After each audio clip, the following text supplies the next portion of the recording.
வாட்சை தலைகீழ கட்டிட்டு வாயில் இட்லியை திணிச்சிட்டு எங்கே வேகமாக போயிட்டுருக்கேன்னா காலேஜுக்கு தான். 8 மணிக்கு காலேஜ் வச்சா என்ன, 10 மணிக்கு காலேஜ் வச்சா என்ன, நான் ஒரு 10 நிமிஷம் லேட்டாக தான் வருவேன். இது பெருமையாக சொல்லலை, நான் எவ்வளோ ட்ரை பண்ணாலும் என்னால் அவ்வளோதான் வர முடியுது. ஃபர்ஸ்ட் பீரியட் எவ்வளோ கஷ்டப்பட்டு திக்கி திணறி முடிச்சிட்டோம். இப்போ ஹெச்ஓடி எங்களை பார்க்குறதுக்கு ஆசையாக கூப்பிட்டாங்க. சரி, நாங்களும் போய் ஒரு வணக்கம் வச்சுட்டு வந்தோம். நெக்ஸ்ட் எங்களுக்கு பயோகெமிஸ்ட்ரி லேப் இருந்தது. இந்த லேப் ஹார் ரொம்ப ஜாலியாக இருக்கும். பாருங்கள், ஏதோ களி கிண்டி விளையாடிக்கிட்டு இருக்கோம். எங்கள் மேம் சொன்னது வேறு, நாங்கள் பண்ணுறது வேறு. அவங்க இது மாதிரி கிண்டலாக கூடாதுன்னு சொல்லிட்டு இருந்தாங்க. ஆனால் நாங்கள் ஏதோ பண்ணி வச்சுருக்கோம். எப்படியோ எங்களுக்கு தெரிஞ்ச மொத்த வித்தையும் கீழே இறக்கி அதை பவுடர் ஃபார்முக்கு கொண்டு வந்துட்டோம். எனக்கு இதை பார்த்து புட்டு சாப்பிட்ணுன்னு ஆசை வந்துருச்சு. அதை வேற நான் புலம்பிக்கிட்டே இருந்தேன்.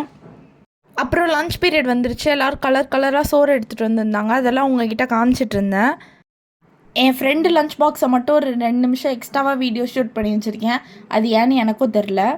அப்புறம் ஒரு மேம் எங்களுக்கு நிறைய வேலை கொடுத்துருந்தாங்க. அதை முடிக்கிறதுக்கு நாங்கள் பிளேஸ்மெண்ட் செல் வந்திருந்தோம். அடுத்த சீன் பார்த்து பயந்துடாதீங்க. இதோ நாங்கள் காலேஜில் உருப்படியாக பண்ணுற ஒரே ஒரு வேலை பஸ்ஸில் சீட் போடுறது தான். அதையும் இன்றைக்கி சொதப்பிட்டோம். 3 o'clock ஆகிடுச்சு. எல்லோரும் வீட்டுக்கும் கிளம்பிட்டோம்.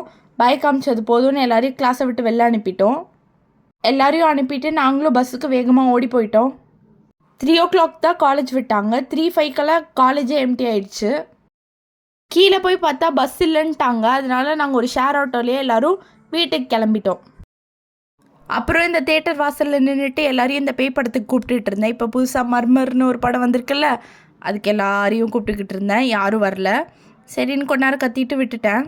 அது என்ன மாயமோ மந்திரமோ, டாக்டரை மாதம் ஒரு தடவை போய் பார்த்துட்டு வரலன்னா என்னால் இருக்க முடியல. அதனால ஒரு விசிட் அடிச்சுட்டு வந்தோம். நம்ம எப்படி மாதம் இஎம்ஐலாம் கட்டுவோம், அது மாதிரி நான் மாதம் டாக்டர்கிட்ட மொய் வச்சுட்டு வரேன். சரி, அவருக்கு செலவுக்கு கொஞ்சம் காசு வேணும்ல, அதையும் கொடுத்துட்டு ஜாலியாக வீட்டுக்கு வந்துட்டோம்.